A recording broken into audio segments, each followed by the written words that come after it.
Renault's Talisman brought new elegance to the mid-range in 2016. Its conspicuous new design is an eye-catcher on the street. The chic French car is available as a sedan or station wagon.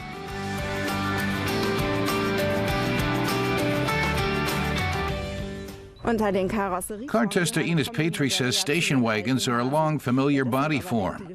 But that doesn't mean they're boring. Today she's testing the Talisman Grand Tour, which has not only some new visual features, but a real technical surprise too.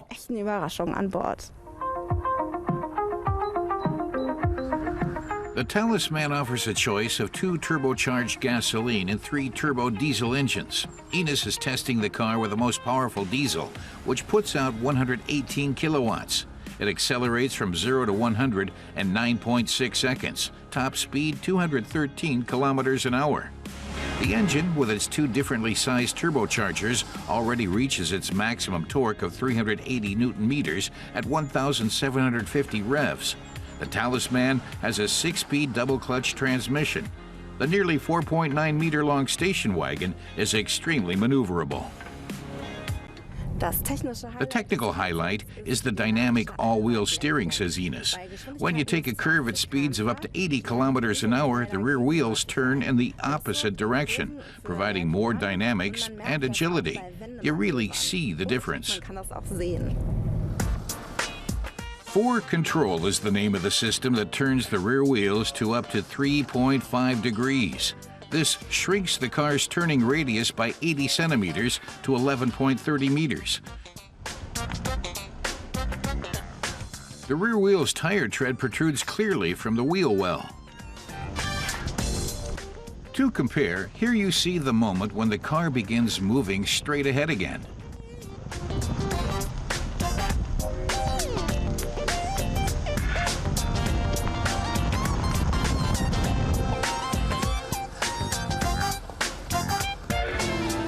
Flowing parallel lines characterize the Talisman's exterior design.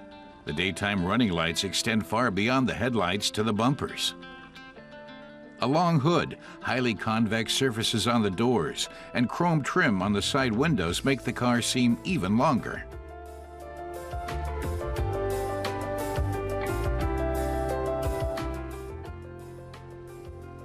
The 19-inch alloy wheel rims are like designer accessories.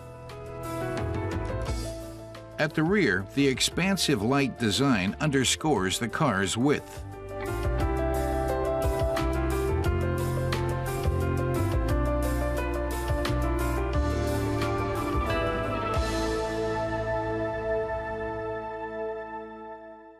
Ines says the taillights are a true high point. Renault played with light, and here it almost grows together in the middle. At the moment, the only other cars with that are sporty models like the Audi TT and the Porsche 911.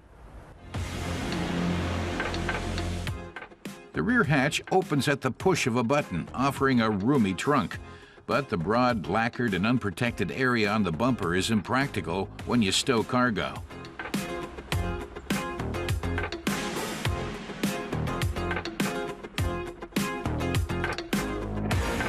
Snazzy details and modern design are the strengths inside.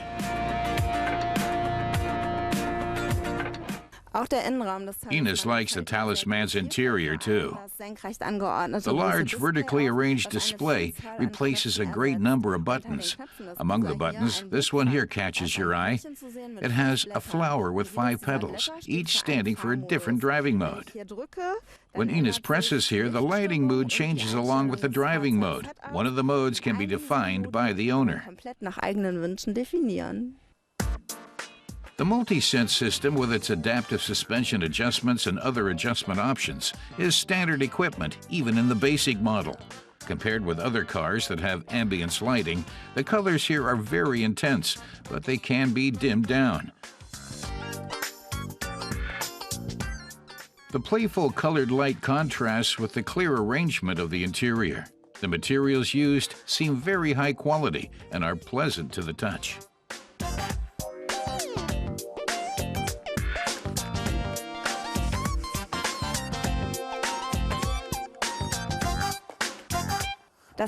Ines was very pleased with the design of the Talisman Grand Tour, but especially with its maneuverability, which really surprised her. She wouldn't have expected it from a vehicle 4.86 meters long. Unfortunately, the dynamic all-wheel system for control is not standard equipment, but comes in a €1,700 package. But in combination with the rear-view camera, it's worth the price because it makes the car much easier to handle in everyday driving.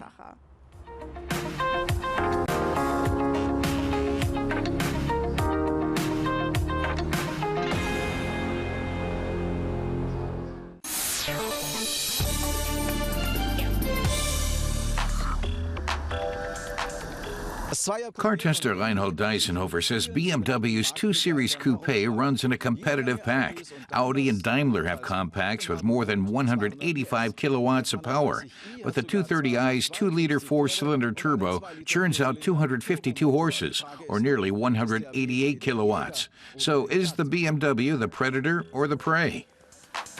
The rival Mercedes A250 Sport offers 25 kilowatts less performance, but at a price that's €2,500 higher. And Audi TT Coupe comes closer. At a difference of 16 kilowatts, it's €500 cheaper than the BMW 2. The Series 2 Coupe was already on the market in 2014, but the 230i we tested has only been around since last year. It can shoot from 0 to 100 kilometers an hour in 5.6 seconds and tops out at 250 kilometers per hour.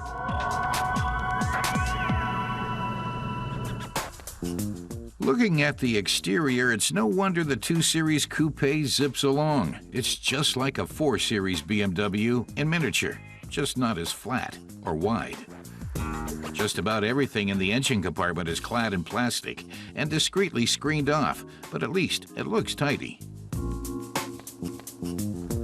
The hood is long and sleek, while the rear end is cropped.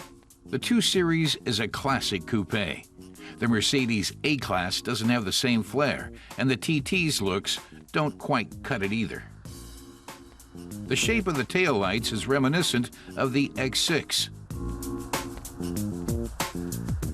The interior is just fine, everything as it should be, with clean lines and classy workmanship.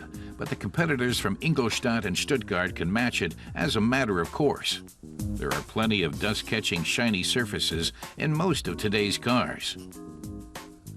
A Steptronic automatic transmission adds about €2,100 to the 230i's price. Renault says the 2 Series takes people back to the iconic 2002 Turbo. In the early 70s, the two-door coupe could keep up with the 11 Series Porsche, but then the oil crisis knocked down the sales of gas guzzlers. The new 2 Series has driver-oriented controls and a stiff suspension and is still comfortable on long drives, and the back seat can even fit 2 adults.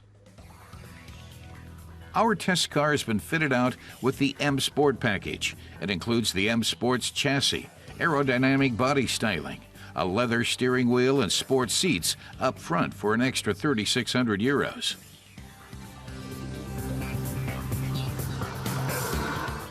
The BMW 230i's competitor, Mercedes A250 Sport, includes these sporty add-ons for a similar standard price. Audi's TT features an S-Line sports package in the same price class. They all sell for around €40,000, though not a bargain. The buyer gets plenty of performance and comfort for the money.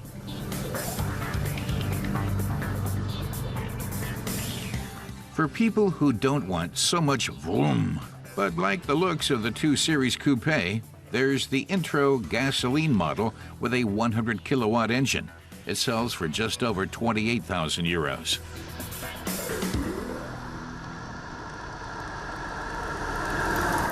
Renault says the 230i goes from 0 to 100 in 5 seconds and offers more trunk space than a VW Golf. The big difference between it and the GTI is rear-wheel drive, which means more driving fun. That's something neither the A-Class Mercedes or the Audi TT offer. Given that, in its class, the BMW 2 Series Coupe appears to be the hunter rather than the hunted.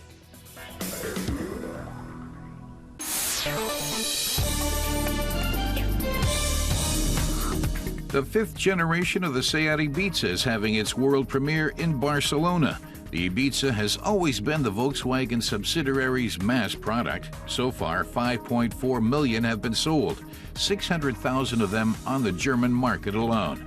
The Ibiza is the first car with the MQB A0 platform, but soon the VW Polo and the Audi A1 will build from it as well. Opel unveiled its crossover model Crossland X to the world at an event in Berlin.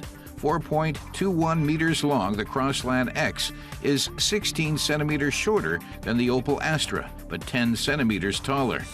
The new car's trademark is a sassy two-tone design and a relaxed SUV look. Unlike the Mokka X SUV, whose all-wheel drive can take it off-road, the Crossland X was conceived for the city.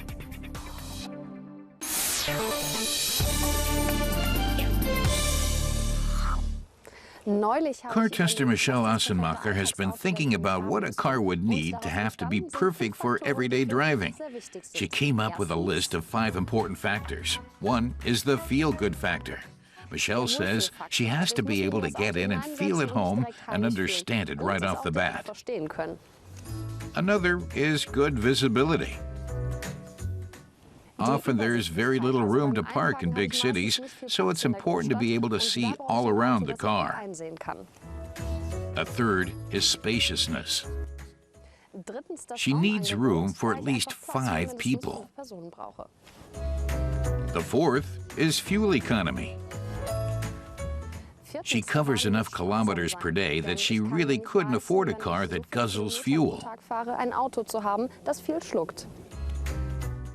The fifth is a powerful engine. She doesn't need a race car, but it should have enough horsepower to get around. And she says she knows of a car that meets all these criteria.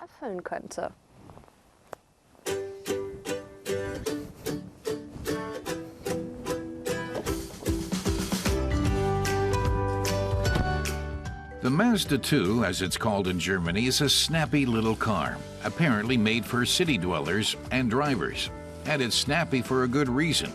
Its 1.5-liter diesel gives its super mini 220 Newton meters of torque. And it gets a top score for fuel economy, rated at just 3.4 liters per 100 kilometers on average. With the exclusive line package and options like LED headlights, the car we tested lists for about 21,000 euros.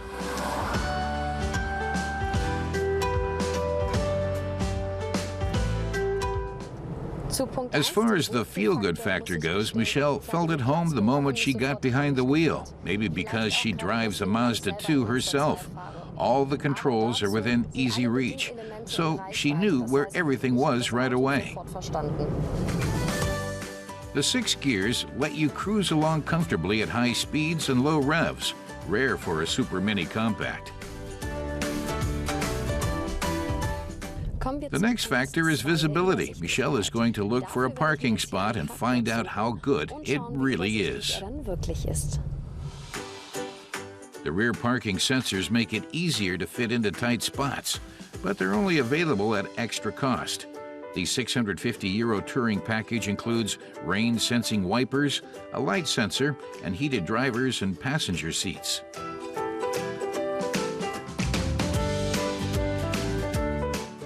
Michelle finds the parking sensors very helpful. Without them, she wouldn't have a good overview of the rear because of the wide C-pillars.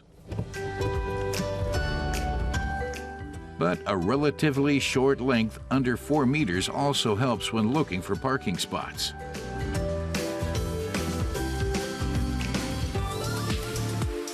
Mazda describes their Super Mini as small, but big on fun.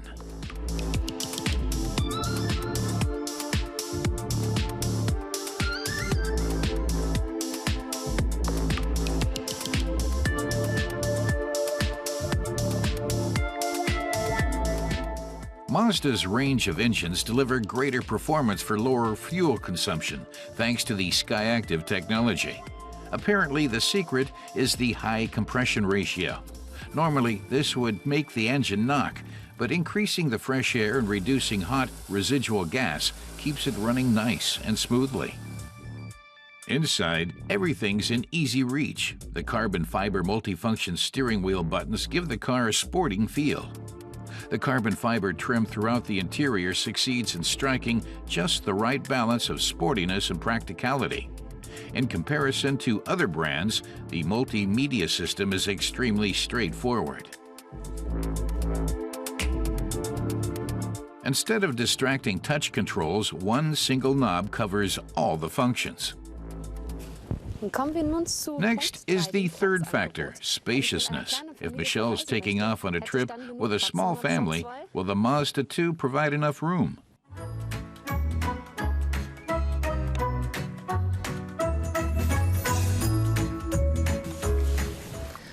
She's satisfied with the luggage space, but what about the seating comfort? Michelle has to secure the bags, but she's got enough room to accommodate luggage even for longer trips.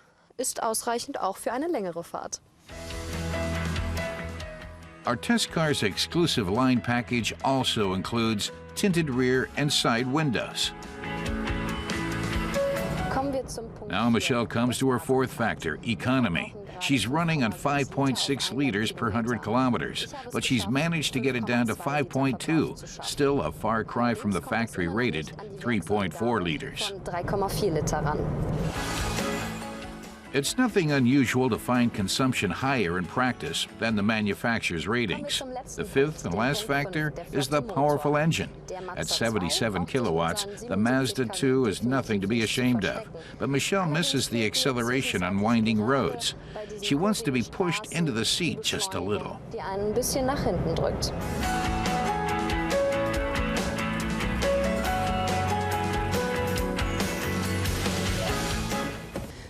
Michelle sums up. First, for the feel-good factor. The Mazda 2 definitely makes the grade. She has enough room and feels comfortable. Second, visibility. The parking sensors, which are not standard equipment, did the trick. Parking went smoothly, so she can check this one off too. Third, spaciousness. All the bags fit in just fine, so Michelle says, mission accomplished. Fourth is the fuel efficiency. The Mazda 2's diesel engine did very well.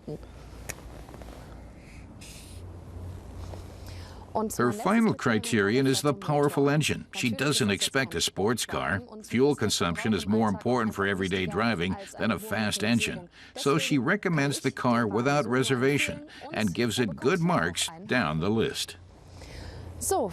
As far as she's concerned, the Mazda 2 is a good car for everyday use. It meets all her criteria and looks nice besides.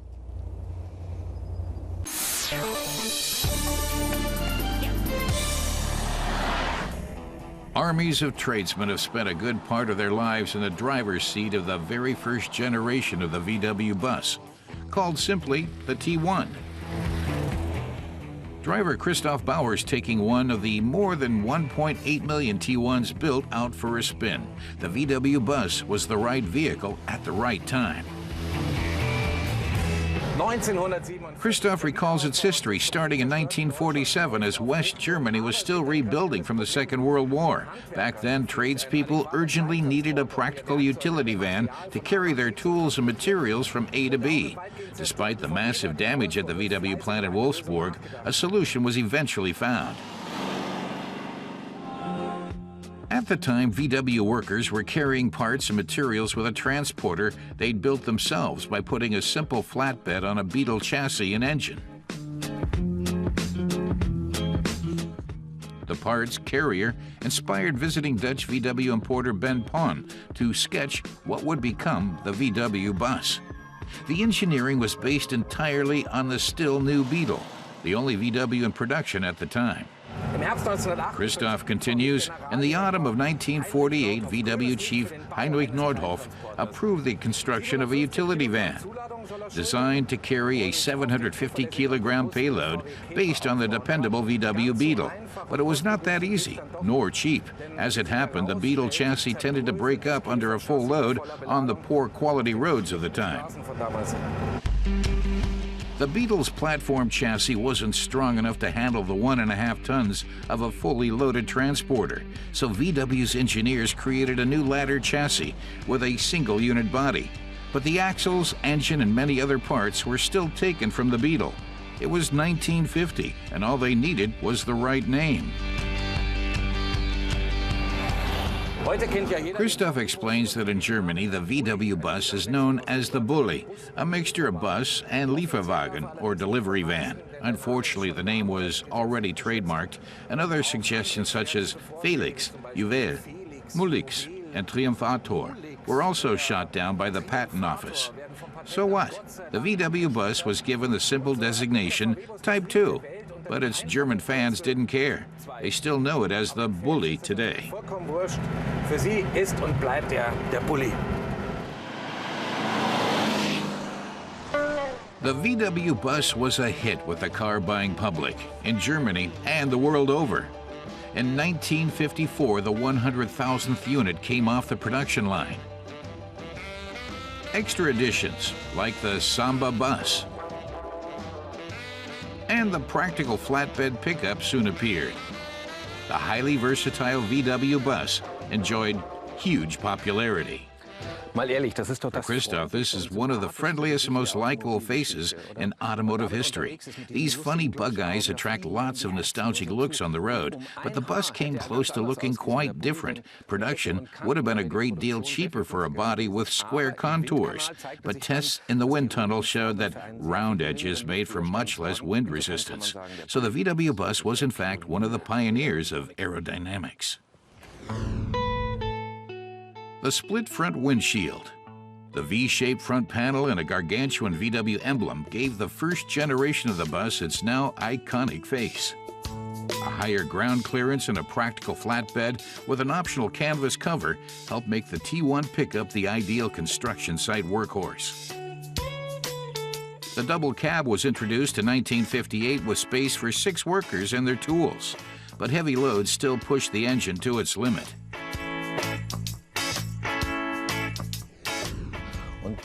In praise of the legendary 1.1-liter 25-horsepower boxer engine taken from the Beetle. It's no surprise that a load of 1.5 tons had the engine puffing and groaning, so the engineers gave it a shorter gear ratio. That brought the top speed down to 80 kilometers per hour, but made it more dependable, as a workhorse should be. The 1.2-liter engine in this one delivers 34 horsepower.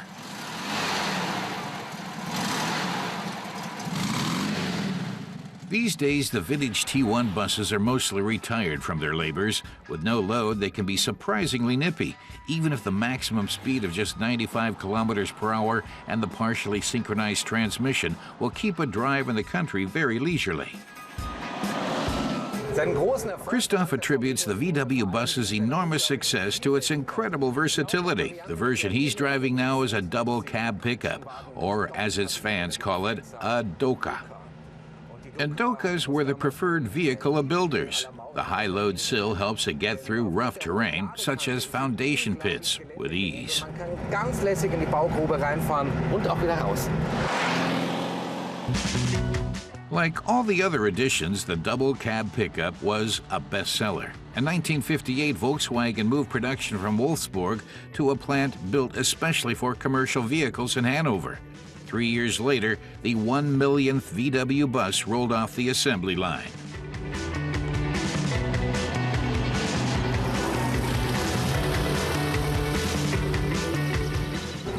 Christoph sums up, the VW bus is the ultimate multi-purpose vehicle. A workhorse, a home, an ambulance, lifestyle mobile. The only limits are the owner's imagination. The aerodynamically optimized body and lightweight construction left the competition back for dust. It became one of the driving forces of West Germany's post-war recovery, a technology innovator, and without a doubt, a milestone in automotive history. Back then and today, the Doka is the cheapest way to go if you want to drive a first-generation VW T1. The T1 buses are still treasured collector's items, as indicated by their sharp rise in prices in recent years.